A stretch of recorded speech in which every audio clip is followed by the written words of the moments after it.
Welcome to another episode of the Redeemed Man podcast. I'm Nate Dewberry, director of the Redeemed, and today I have with me Chad McManus. Chad is a personal trainer at Anytime Fitness and a great friend as well. So welcome to the show, Chad. Yeah, thanks for having me, Nathan.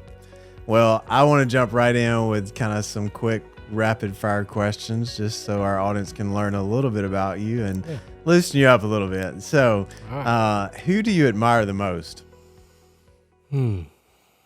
I'd say my stepfather. Why is that? He's just been a leader for our family, as well as, for my mother as well. I would just say he's just stepped up as a whole, as when I was growing up, just giving me his time. My stepfather. Awesome. Well, if you're going on vacation anywhere, where would it be? It'd be the beach. Yeah. The beach, something simple. A little 30A, a little Santa Rosa. Nice. Yeah, nice. A little sunshine, some good seafood. Yeah. Well, speaking of food, what's your favorite meal? If you could have anything, what would it be? Man, I love tacos. Tacos? Tacos. What's your favorite kind of taco? Oh, like bison tacos? Okay. Bison tacos. So those must be ones you make. Oh, yeah. I don't know that I've ever had a bison taco. Homemade, man. Homemade. Well, I like some street tacos. Small and corn tortillas are what I'm going for. Corn tortillas, no flour. Okay. No flour. I don't want the original. I want it authentic. Okay. I like that. Know what you like. Good. One of your favorite memories with your wife? Yeah. Probably favorite memory with my wife is when we had a community night at church, and it was kind of my opportunity to step in and kind of show her, okay, this is, I'm serious. I'm putting myself out there. And it was just definitely a God moment. So this was before you got married? Before I got married. Yeah. I mean, during marriage, specific time, man, there's just so many, Lauren. There's just so many. I don't know. Nothing that stands out specifically. I would say, I mean, we've been married for 3 years now. So I would say the honeymoon we had was great. But I just think that moment, meeting her and being around her during that time was amazing. So awesome. Yeah. So Chad, we offered a little, few rapid fire questions, but we'll jump in because you already mentioned Lauren, and I just want people to understand kind of your journey and your story. So I think with the Redeemed Man, we're all about vulnerability and honesty and really trying to help guys know that whatever they've gone through, whatever challenges they've faced, that there's redemption, that they can recover from things that seem to take them off track. So I know you went to Auburn. Tell us a little bit about that journey and some of the things you got involved with in that season and kind of where you were before you met your current wife. So I want to hear a little bit about that. Yeah. So definitely in college was a big distance from God for me. No relationship with Christ. Yeah.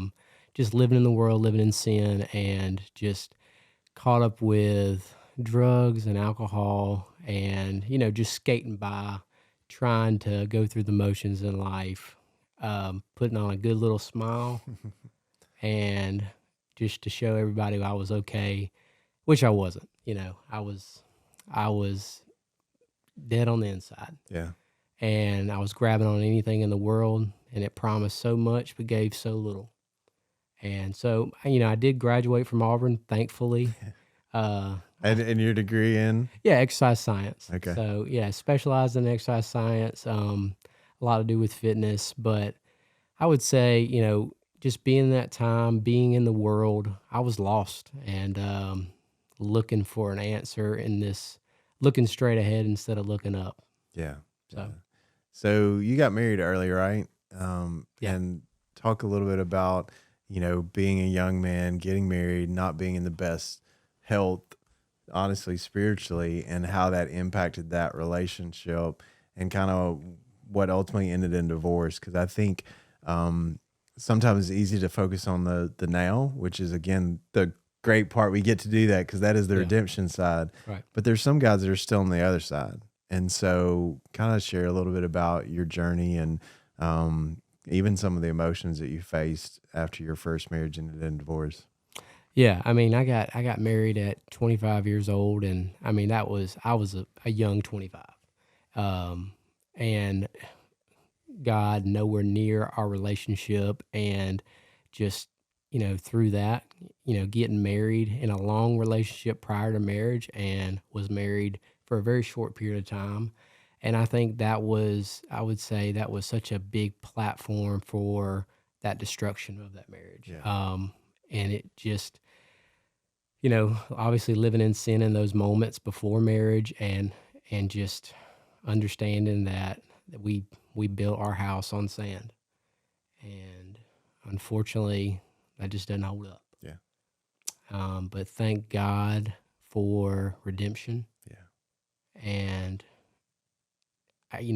after that happened, I was bottom, and unfortunately sometimes it takes that Yeah. Yeah. to just be pulled out of it. Yeah. And yeah, man, I'm so thankful for God and His grace, and just for a guy like me, because it can happen for anybody. So how did God lift you out of that pit that you were in that season? What circumstances and people did He use in your life? Man, he pushed me through a friend that was encouraging me, like, hey, you got to try this out. You got to try Church of the Highlands. You got to try this. You got to take a leap, take a step in the right direction, because everything you've been doing isn't working. Yeah. I was getting high every day, just feeling, trying to fill a void in my life that just was a big hole. And God plucked me out of a message that was in 2019. I took a step. I was watching online for a little bit, went to church for the first time in Auburn before we had the Columbus campus. Shout out to Columbus. And I don't know, it was one of those messages that, I don't know why you guys are here, because this one's for me. Yeah. And I was just like, man, this is a peace. This is a void that I've had that is just, it's starting to just go away. I think God expedited the blessings in my life. I don't know why. I've been super fortunate and blessed. And maybe that has to do with some of the surrender I had, because I had nothing left to give. Yeah. So, yeah. And since then, I just kind of have dove in head first with the Lord. And I mean, He's blessed me and blessed my family tenfold. So you met your wife at church. Yeah. And you have a stepdaughter, and Yes, now Carolyn. a child of your own. Yep. So as a dad who has a stepdaughter, how do you navigate that? The reason I ask is because a lot of guys, when you're in conversation with men, one of the big challenges, how do I navigate a blended family, or how do I be present for my child? And so again, I know it's your experience, and one of the things I often talk about is that we can't really give somebody a full roadmap for that. You've got to figure out what works for you. But I would kind of like to hear about what you've learned and stepping into that role as a stepdad and then having a child of your own. What are some of the things that you feel like God's taught you and given you grace for, and navigating that? Yeah, I'm not going to pretend it's easy. Yeah, I think my scenario, I'm just super blessed with Carolyn. She's an awesome 11-year-old. Yeah. And makes it easy on me. But I think just for guys out there, it's a grown love. It's a love that you step into, that you grow more and more every day with. Yeah. And I'm not going to pretend that, you just step in, you just love unconditionally. I think it comes with prayer, surrender, a lot of patience. But like I said, I'm super blessed of who she is as a child. and makes my job as a stepfather, as a dad, much easier. But I mean, just to encourage stepdads that are stepping into that, it's just, understanding that there's, depending on what the age you came in at, there's been a foundation laid. Yeah. And you come in there and, you give a lot of grace and you try to give a lot of understanding to the circumstances. I grew up in a divorced family, and I'm super fortunate for my stepfather, and I'm grateful for my father as Yeah. well, and how they both raised me. So yeah, I would just say grace and understand you got to be adaptable and to continue to grow in that love every day. Yeah. So switching gears a little bit into the fitness side, because it's really, we've been talking in the last few podcasts about fitness and health, and you were exercise science graduate at Auburn. How did you end up in personal training, and what is the thing that you find the most enjoyable in that? Yeah. So graduated, and to be honest, that was kind of like the last thing I wanted to do. Yeah. But I was fortunate enough to get in touch with ownership at a health club and dove right in. And, before I even had a relationship with God, he was blessing me so much financially and with people. And I would say what I love the most about it is the people. Yeah. Man, the South has so much loyalty. I mean, I have folks that have been training with me since I started, and I've been in the industry almost 8 years now. And it's until I didn't realize what it was until I started opening my eyes as a Christian, but it's became a little bit of a ministry. Yeah. Having an opportunity. People love to talk when they work out. Yeah. And, now we get to talk about Jesus. So that's an awesome opportunity, obviously, to see them grow in their goals and their health. But that's such a cool experience. Fitness industry is unique, and I think with the rise of social media, there's a lot of comparison. There's a lot of people looking to see what other people are doing physically, but then also competition among trainers and platforms and building their brand and getting people to sign up for their different tools and how you're going to do it. So in that environment, how do you stay grounded as a personal trainer and not get lost in all the competition and all the different options that are out there to get a client? I mean, because you really is it. You look at it, it reminds me a little bit of real estate industry in some ways, because you're trying to figure out how to connect with clients, but it's, used to in the real estate industry is the glamour shot, like on the billboard, here's the person. And I think today in the fitness industry, it's like, oh, here's the image of what you can be like me. And so in that environment, how do you stay grounded and focused on the people? Yeah, man, that's a good question. The market's super saturated, but I tell my team now is when we start worrying about the outside, we lose who we are. Yeah. And so I always tell them to stay focused on who you are. The industry we're in with personal training is a service industry. So we're going to service beyond our means. Yeah. We're going to go above and beyond and give more than they think they thought they would. So I would say, and then when it comes to the social media environment has a great space, but then it also has a difficult space. I mean, men and women. With men, I think the comparison factor is such a tough thing because you're getting, you'll get an influencer who has 500,000 followers and with a nice six pack, and he's saying do this and that. Yeah. And it might have some value, but I would just encourage, the man or the woman to stay in their lane. What I mean by that is do what works for you. Yeah. There's not a one size fits all in fitness, and understanding what works for this person may not work for you. And so understand it's a saturated market with a lot of information, and use what the tools you have. Get away from the microwave mentality and understand it takes time. Yeah, speak to that microwave mentality, because I think I've heard you share about that. And I think, again, people see those results or, this weight loss clinic or, they want something immediate. We live in an immediate culture.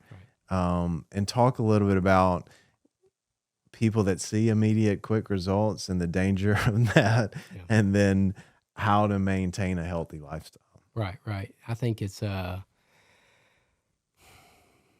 it's frustrating. It is. I mean, I can't tell you how many quick fixes I get brought to me. Yeah. There ain't one. There isn't one, and I think the word diet kind of sets you up for failure, because after you get to your goal, what now? Yeah. I'm a big believer in the slower it takes you to get it off, the longer you'll keep it off. Yeah. So I think it's taken. I even relate to, just your walk in your faith is, the more time you press in, the more you're going to get out of it. Yeah.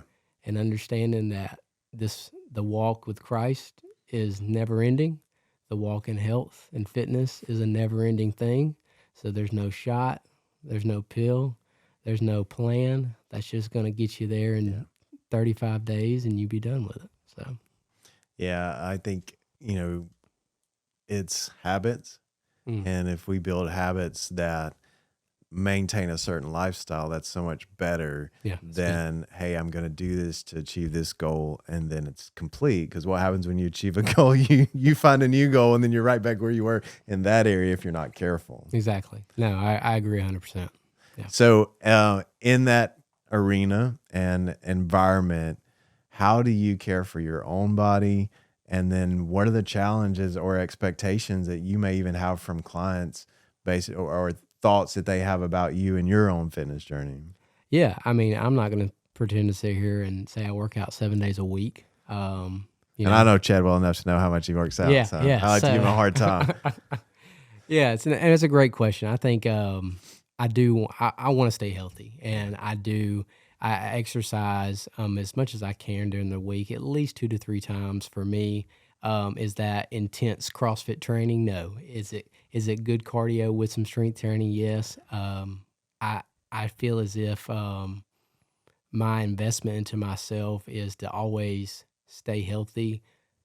Looks have kind of been pushed out of the way. Yeah. I'm just more thinking about quality of life, and that just keeps me in a long-term perspective. But I'm just like everybody else. I have a nice excuse of why I shouldn't or why I can't. Yeah.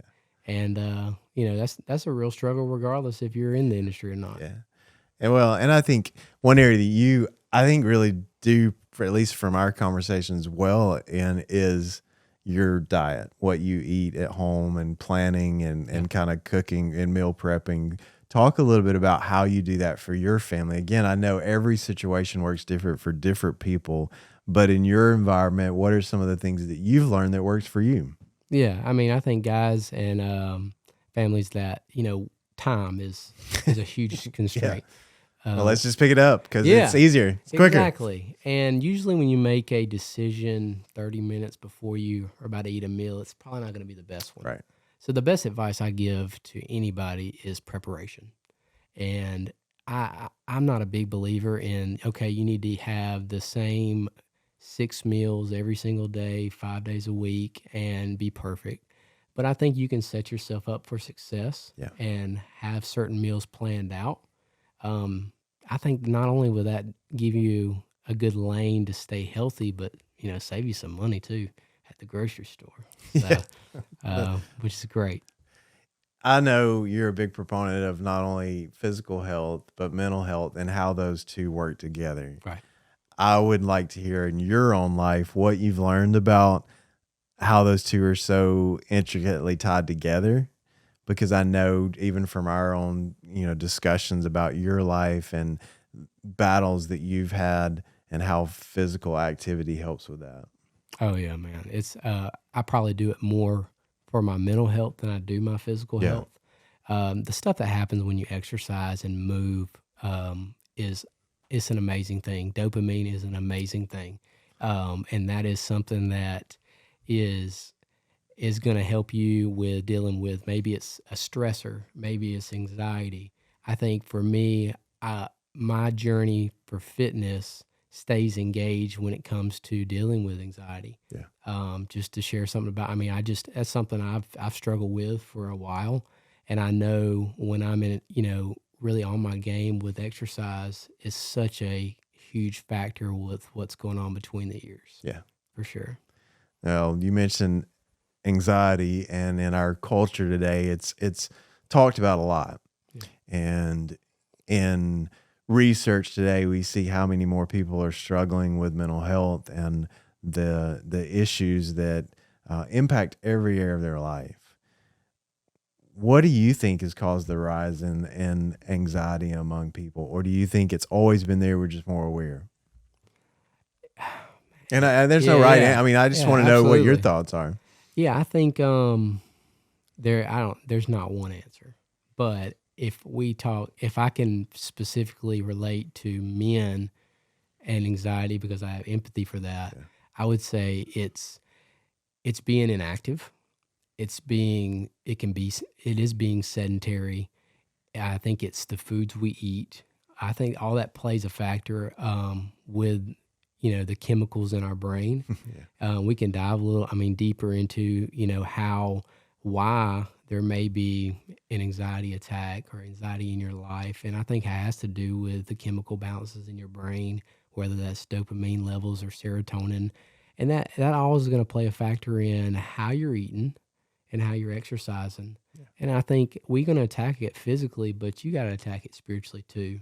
That's the first thing. I'm so thankful for my wife, understanding, and this is an area that can be attacked from the enemy for me. Yeah. And the first thing we do is that we attack it spiritually, but we know on the physical side that we have to be engaged there.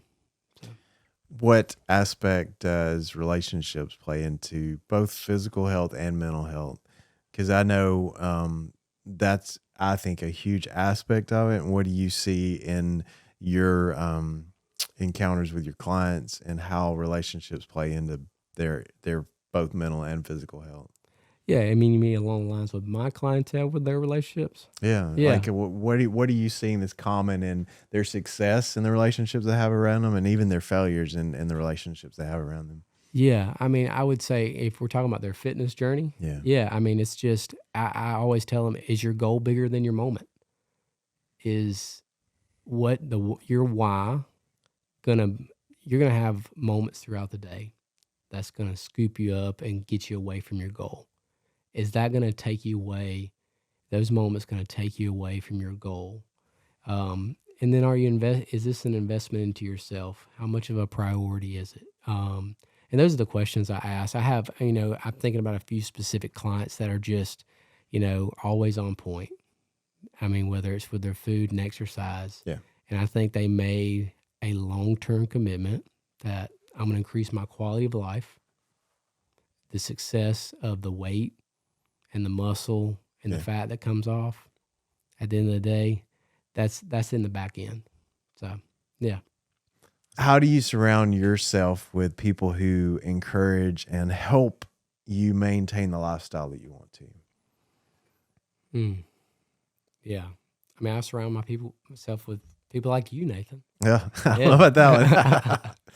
Yeah. I think that's important. I think I'm always going to be directed in what dominates me. Yeah. I think that was a message we had last Sunday, and that just hit so hard.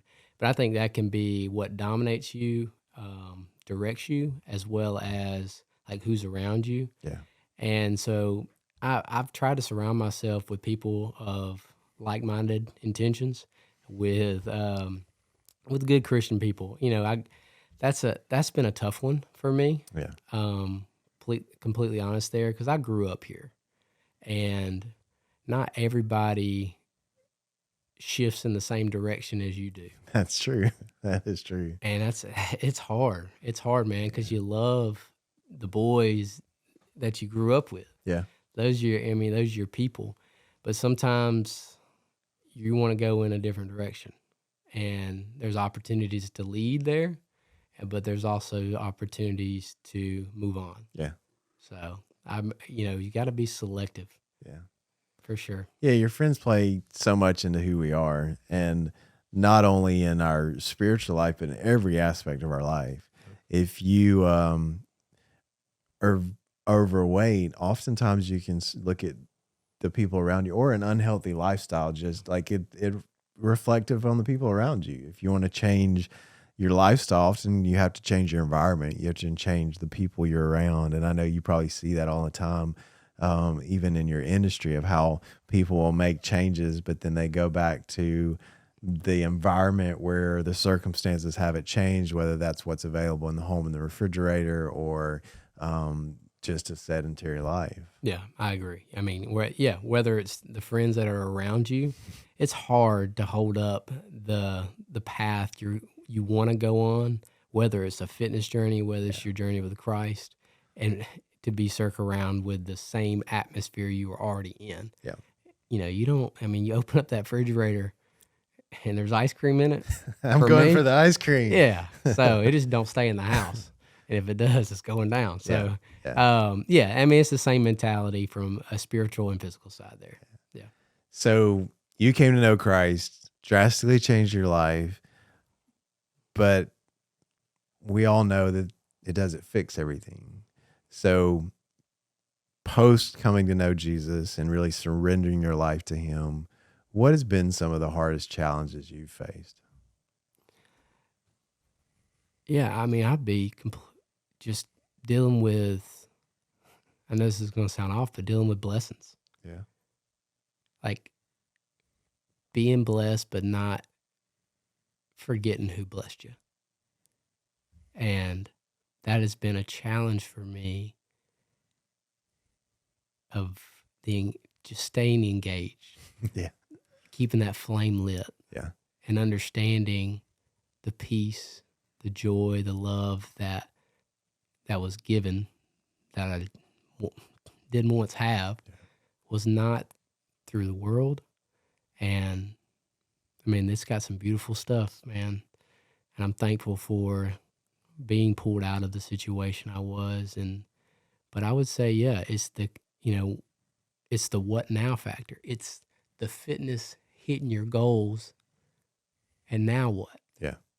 And I would say that's the biggest struggle. But I'm thankful because the people around me push me. Mm-hmm. I'm thankful for you, who's a challenger in my life in a good way. Yeah. I need I those do people. challenge you. Like I push. Yeah. I need those people because complacency is easy. Yeah. And there's nothing easy right now in this world to be a Christian. Yeah. We're all going to fall short, but yeah, I would say that is the biggest struggle right now for me in this post, continued walk with Christ. Yeah. One of the things I would say just is I want to honor you as a friend. Like you've been phenomenal. We had a conversation. We had connected through our church, and remember sitting down and sharing with you my story, hearing your story, and just the way you honored me. And how even today, I know that if I call and talk to you about anything, it's staying right there. And you're going to respect me and honor me. And not only that, you're going to really challenge me in your own way, because you're much more of a peacemaker than I am. I'm more of a challenger than you are. But one of the things I'm so thankful for is your consistent encouragement. You do such a good job to speak life into other people. And I honestly think that's one of the reasons you're successful at what you do, is because at the end of the day, you make people believe that they can do it. And then when they don't, you love them and encourage them anyway. And I think that's what makes you a phenomenal personal trainers, because you don't just focus on somebody's physical health. You genuinely care about them and want to make their life better. Yeah. I appreciate you saying that. And yeah, it was definitely no accident us meeting on that day and having that lunch at Nuke's, and such a cool opportunity. And God's just, blowing us away with, we're here now. And I probably need a little more truth with my grace. With certain scenarios, but I'm thankful for the people I have around me, the clients I have. I think it's caring and loving, because we're not perfect. Their fitness journey is not going to be perfect, and understanding when they don't hit the mark, it's not time to beat them over the head with a hammer, kind of thing. You got a guy that's realizing their health's not the priority they want it to be. Yeah. What are some small steps you'd share for them to do? Just set realistic expectations. Take it a week, take it a day at a time. Set you some goals. Yeah. Set you some realistic goals. Say, hey, this week I'm going to work out 3 days. I'm going to try to work out early, because everything in the day is usually going to pull you away from it.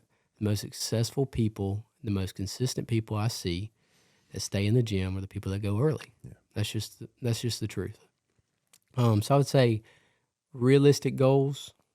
Don't overcrowd yourself with trying to look too far in the future, and give your take it a week at a time. Yeah. Isn't it also long term, like, because don't you, once you start working out, you kind of see a lull or a plateau phase until you see results again, and you got to really develop that lifestyle versus, hey, I'm going to do this for 6 weeks and hope for this result? Yeah, I think is understanding what it's the grind of, like, okay, I've been doing this for 3 months. I've lost a little bit of weight. Here's that plateau. And I think what you got to do is you got to kind of shock the system. Yeah. Your body gets used to the things you've been doing. And I think it's a cool thing that we can, I just keep thinking about the idea of, like, our walk with God and your walk with fitness is, if you keep doing the same things, you're gonna hit a standstill. The whole idea is new levels, new devils, kind of thing. Yeah. You gotta overcome those new devils. Yeah. And you gotta change it up, whether that's more weight, more cardio, maybe even eating more food, or if we're talking about more time in the Word, more leadership opportunities. So yeah. Well, Chad, thanks so much for your wisdom. If you are in the Phoenix City, Columbus area and don't have a personal trainer, definitely check out Chad and his crew at Anytime Fitness. We are definitely not just about one opportunity, but we know that they provide level of expertise and care for their clients. So thank you for what you do. Yeah, Thank you for being on the show today. Thank you for your friendship, man. Love you and could not be more thankful for you.